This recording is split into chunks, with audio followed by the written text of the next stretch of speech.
بسم اللہ الرحمن الرحیم۔ السلام علیکم۔ ابتدا رب العزت کے نام سے جس نے جان دی جہان دیا، اور درود و سلام محمد والی محمد پر۔ آئین کے ساتھ ناصر نقوی حاضر خدمت ہے۔ ناظرین، بہت سے سوال اٹھ رہے ہیں موجودہ سیاسی ماحول میں اور موجودہ حکومت کے دور میں کہ فیض حمید کا تو ملٹری ٹرائل ہو گیا، کورٹ مارشل ہو گیا، اس کو فرد جرم عائد کر دی گئی۔ عمران خان کا ملٹری ٹرائل ہوگا یا نہیں ہوگا؟ حکومتی ذرائع تو کہہ رہے ہیں ہوگا، تمام وزراء تمام منسٹر یہ کہہ رہے ہیں، لیکن کب ہوگا، کیسے ہوگا، یہ چیز میں آپ کو بتاؤں گا کیا ہونے جا رہا ہے۔ جنرل فیض حمید نے 50 شخصیات کو پھنسا دیا۔ ان شخصیات میں کون کون ہیں؟ سیاستدان بھی ہیں اور دوسرے بھی ہیں۔ کون کون ہیں یہ اس کی تفصیلات آپ کو بتاتا ہوں۔ لیکن اسرائیل نے جو شام پر سینکڑوں حملے کیے اور ابھی بھی جاری ہیں، تو یہ کیسا انقلاب ہے، کیسی آزادی ہے جس کی لوگ مبارکباد دے رہے ہیں؟ یہ ہو کیا رہا ہے؟ حسان نیازی، یعنی وہ جو بھانجے تھے عمران خان نیازی کے، جنہوں نے پتلون لہرائی تھی، اور ہمارے دوست حفیظ اللہ نیازی کے صاحبزادے، ان کی بات تو اب رہ گئی پیچھے۔ ان کی بہن ہاجرہ نیازی بھی کور کمانڈر ہاؤس میں ملوث پائی گئی ہیں، ان پر بھی یہ الزام لگا دیا گیا ہے۔ اب کیا ہونے جا رہا ہے؟ الیکشن دھاندلی کی 3 درخواستیں مسترد، اور اس میں عمران خان صاحب کا بھی ایک درخواست ہے جس کو آگے ڈیٹ پڑ گئی، اس کی بھی کیا ہوئی وہ میں بھی آپ کو بتاتا ہوں۔ لیکن پہلے آپ سے گزارش، INN کو سبسکرائب کریں، لائک کریں اور گھنٹی کا بٹن دبانا نہ بھولیں، بلکہ اپنی قیمتی رائے کا اظہار اپنی شخصیت کے مطابق کریں۔ جی ناظرین، پہلی خبر یہ ہے کہ فیض حمید صاحب نے 50 شخصیات کو پھنسا دیا۔ جو شواہد ملے، جو آڈیو ویڈیو ان کو دکھائی گئی، اس کے تحت انہوں نے یہ مان لیا کہ ہاں 2018 سے پہلے بھی تعلقات تھے، 2018 کے بعد بھی تعلقات تھے، اور ریٹائرمنٹ کے بعد بھی میرے ان سے رابطے رہے، ہدایات اور مشاورت ہوتی رہی۔ تو اس میں 50 شخصیات کو پھنسایا، جس میں اکثر لیڈر جو ہیں وہ PTI کے ہیں، اور عمران خان صاحب بھی رابطہ ان کا موجود ہے، اور گنڈاپور صاحب سے بھی ہے۔ لیکن اس کے علاوہ بیوروکریسی اور ججز بھی ہیں، کچھ ریٹائر ہو گئے ہیں، کچھ ابھی موجود ہیں، ان کے نام بھی ہیں۔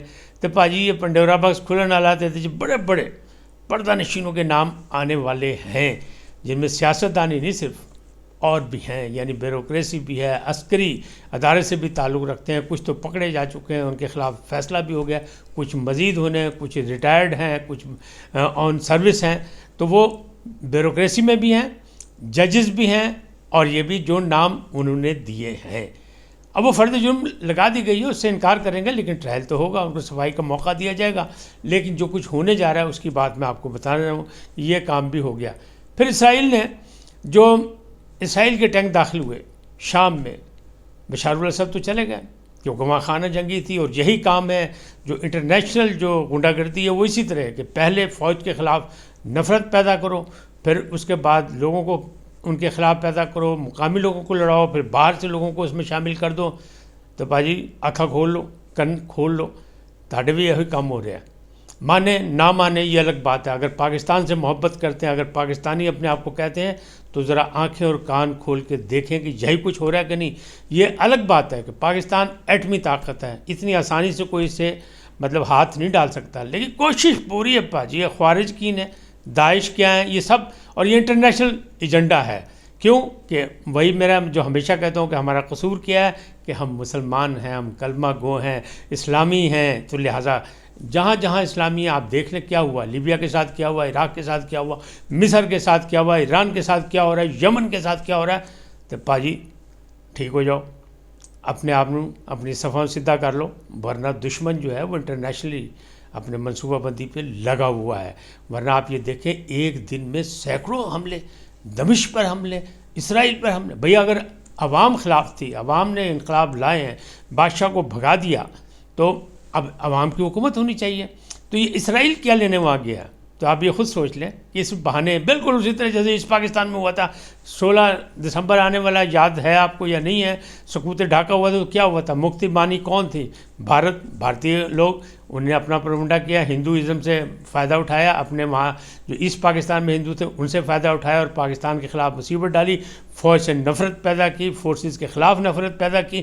کچھ ہماری اپنی غلطیاں تھیں، اس کو انہیں بڑھا چڑھا کے بیان کیا، اور اس کے بعد پھر کیا ہوا؟ لیکن آج ان کو احساس ہو رہا ہے کہ یہ کام غلط تھا۔ آج وہ ساری چیزیں انہوں نے اتار دی، جو انقلاب تھا، جو بڑی آزادی تھی، اس کی نشانیاں سب توڑ تار دی. تو ہمیں اور آپ کو آنکھ اور کان کھلے رکھنے پڑیں. اب بات کرتے ہیں حسان اللہ نیازی کے حوالے سے. حسان اللہ نیازی وہ ہیں جنہوں نے پینٹ لہرائی تھی. ہمارے دوست ہیں، ہمارے بزرگ ہیں حفیظ اللہ نیازی، ان کے صاحبزادے ہیں. لیکن جی آئی ٹی نے جو رپورٹ دی، جو میں نے آپ کو پہلے ولاگ میں بتایا کہ اس نے منظر علی گل کو رپورٹ پیش کر دی استداد دہشت گردی کی عدالت میں، اس میں 3-4 خواتین کے نام ہیں، جن میں سب سے آگے نام آیا ہے پہلا نام ہاجرہ نیازی کا، جو حسان نیازی کی بہن ہے. حسان نیازی جو ہیں وہ ملٹری کورٹ میں، ملٹری فورسز کی حراست میں ہیں. ان کے خلاف مقدمہ، کہ وہ تو انہیں پینٹ لہرائی تھی، وہ تو پکڑے گئے تھے اور ابھی تک معاملات جو ہیں سیدھے نہیں ہوئے. لیکن دوسری طرف جو ہے اب ان کی بہن صاحبہ بھی اس میں ملوث پائی گئی ہیں. جی آئی ٹی کی رپورٹ میں یہ چیز ثابت ہو گئی ہے. 3 خواتین اور بھی ہیں ان کے ساتھ. باقی جو تھے 8-10 کو انہوں نے بے گناہ کر کے اس میں ان کو فارغ بھی کر دیا، رہائی کے لیے بھی بات کر دی. لیکن یہ ایک معاملہ بڑھ گیا کہ عمران خان کے خاندان کے بہت سے لوگ، یعنی ہاجرہ نیازی بھی وہاں موجود تھیں اکسانے والوں میں، حملہ کرانے والوں میں. یہ جی آئی ٹی کی رپورٹ ہے، میرا یا آپ کا کوئی اس کا تجزیہ نہیں ہے یہ. اب بات کرتے ہیں الیکشن دھاندلی. الیکشن دھاندلی، فارم 45، فارم 47 کی حکومت، تو معاملات گڑبڑ. لیکن پہلے بھی ہم یہ کہتے ہیں کہ جناب جتنی سیٹیں آپ مانگ رہے ہیں اتنے کیسز تو کریں ٹربیونل میں، کچھ بھی نہ کریں، اس پہ کچھ ہو نہ ہو، لیکن اتنی تعداد تو کیسز بہت کم ہے. تو میرا ایک ہی ہے کہ عمران خان کے نادان وکیل جو ہیں وہ قانونی لڑائی نہیں لڑتے، وہ سیاسی لڑائی لڑتے ہیں. اور یہاں قانون کی لڑائی چاہیے، کیونکہ ابھی یہی کہا جا رہا ہے کہ عمران خان کے بارے میں بھی جب پوچھا گیا نا کہ آخر وہ ملٹری ٹرائل میں جائیں گے، کورٹس میں جائیں گے کہ نہیں، تو اس میں یہ کہا گیا قانون خود فیصلہ کرے گا. لیکن اس کی بات بھی میں بھی کرتا ہوں. لیکن اس میں کیا ہوا، 3 درخواستیں. وہ جناب نامی گرامی لوگ ہیں بھائی. ایک ہیں وہ اختر نقوی صاحب ہیں، کوئی کراچی کے. ایک تھے وہ اپنا قیوم خان صاحب، جنہوں کل 20,000 جرمانہ ہوا تھا، جن کو مسرت ہلالی صاحبہ نے کہا تھا کہ آپ کل پھر آئیے گا، تو آج وہ آئے ہی نہیں. اور وہ 3 درخواستیں جو ہیں عدم پیروی کی وجہ سے، یعنی سیریس یہ نہیں ہے، یعنی نان سیریس لوگ ہیں. لیکن ایک عمران خان صاحب کی درخواست بھی، اس میں بھی سن لیں نان سیریس رویہ کس کا، ایک بڑے آدمی کا، ایک بڑے وکیل کا. وہ کون ہے؟ جناب حامد خان صاحب، سینیٹر. اور انہوں نے کہا جناب یہ کیا بات ہوئی، مجھے تو پتہ ہی نہیں کہ آج ڈیٹ بھی تھی کہ نہیں، میں تو تیاری کر کے نہیں آیا. تو نان سیریس ہو گئے، نادان دوست ہو گئے عمران خان کے. تو یہ عمران خان کو کیا بچائیں گے، کیونکہ یہ ہر مقدمہ سیاسی انداز میں لڑتے ہیں، سیاسی باتیں کرتے ہیں اور قانونی باتیں نہیں کرتے. انہوں نے کہا میں تو تیاری نہیں کی، مجھے تو پتہ ہی نہیں یہ کیا تھا، آج ڈیٹ بھی ہے کہ نہیں. تو انہیں آئینی عدالت نے کہا اچھا پھر ٹھیک ہے، چھٹیاں، سردیوں کی چھٹیاں گزار کے آپ آئیے. انہوں نے نہیں، اس کو جلدی کریں. انہوں نے کہا نہیں جلدی نہیں، جب آپ لوگ تیاری نہیں کریں تو پھر کیا ضرورت ہے، یعنی صرف تاخیری حرف میں. تو اب سیریسنیس آپ خود دیکھ لیں. ہم لوگوں کو تو آپ برا کہہ دیتے ہیں، جب ہم کہتے ہیں کہ یہ غلط ہو رہا ہے، نادان دوست لے بیٹھے عمران خان کو، تو آپ لوگ ناراض ہو جاتے ہیں، کچھ لوگ جو ان کے حمایتی ہیں. تو دوستو پیارو، پاکستانی بنو، چاہے کوئی بھی ہو. اپنا پاکستان کے بارے میں، اپنے بارے میں، اپنی نئی نسل کے، اپنی آئندہ نسل کے بارے میں کچھ فیصلے کریں اور دیکھیں کون صحیح ہے کون غلط. سیاستدانوں کی باتوں پہ مت جائیں، چاہے کوئی ہو، پیپلز پارٹی ہو، نون لیگ ہو، کوئی ہو. اب مولانا فضل الرحمان صاحب جس مدارس کی بات کر رہے ہیں، جس رجسٹریشن کی بات کر رہے ہیں، تو معاملہ طے ہو جائے گا حکومت سے، مجھے یہ یقین ہے. کیونکہ وہ سیاسی آدمی ہیں اور صاحب بصیرت آدمی ہیں، وہ کوئی پی ٹی آئی والے نہیں ہیں. تو پی ٹی آئی والوں کو بھی سیاسی رویہ اختیار کرنا چاہیے. تو کیا ہو جائے گا، آج کامران مرتضیٰ نے قومی اسمبلی کے اسپیکر سے رابطہ کر کے انہیں مانگ لیا کہ جناب وہ بتائیں کہ یہ کیا معاملات ہیں، کیا اعتراض کیا صدر مملکت نے جو دستخط نہیں کیے، تو انہیں کیا اعتراض کیے تاکہ ہم وہ اعتراضات دور کر دیں. جبکہ دوسری طرف مدارس کے لوگ جو ہیں وہ 18,400 مدارس ہیں، وہ سامنے کھڑے ہو گئے کہ نہیں ہم تو وزارت تعلیم کے ساتھ ہی رہیں گے. تو وہ معاملہ بھی نبھا لیں گے، کیونکہ مولانا صاحب سیاسی بصیرت رکھتے ہیں اور ان کو پتہ ہے کہ کس انداز میں آگے چل رہا ہے مذاکرات. لیکن دوسری طرف پی ٹی آئی کہتی تھی کہ مذاکرات مانو بات، نہیں مانتے تو پھر جناب سول نافرمانی پہ ہو گئے اعتراضات، بہت زیادہ آپس میں اختلافات ہو گئے اور معاملات گڑبڑ ہیں. شیر افضل مروت کہتے ہیں کہ نہیں ابھی فیصلہ نہیں ہوا، لیکن دھمکی تو تھی. تاہم یہ جو فیض حمید والا معاملہ ہوا، فرد جرم عائد ہوئی، اس میں راستے پی ٹی آئی کی طرف جاتے لگ رہے ہیں. لہٰذا انہوں نے غیر مشروط مذاکرات حکومت سے رابطہ کر لے کے جناب کر لیا، اور وقاص اکرم شیخ صاحب نے اس کو کنفرم بھی کر دیا. اب ان کے رویے چینج ہو گئے. شیر افضل مروت صاحب آپ ڈی آئی جی آپریشن کے پاس گئے اور ان کا یہ سوری میں نے غلط الفاظ جذبات میں استعمال کیے ہیں اسمبلی فلور پہ، یہ وہ میں معافی چاہتا ہوں، ایسی بات نہیں۔ اب جب یہ حالات ہو جائیں کہ آپ لوگ اپنے جذبات پہ نہیں قابو کر سکے، آئینی اور قانونی ہوتے ہوئے، ماہر قانون ہوتے ہوئے بھی آپ لوگ یہ بات کریں تو پھر کیا ہوگا؟ پھر میں یہی کہوں گا نا، میرے جیسے تو کہیں گے نادان دوست ہیں۔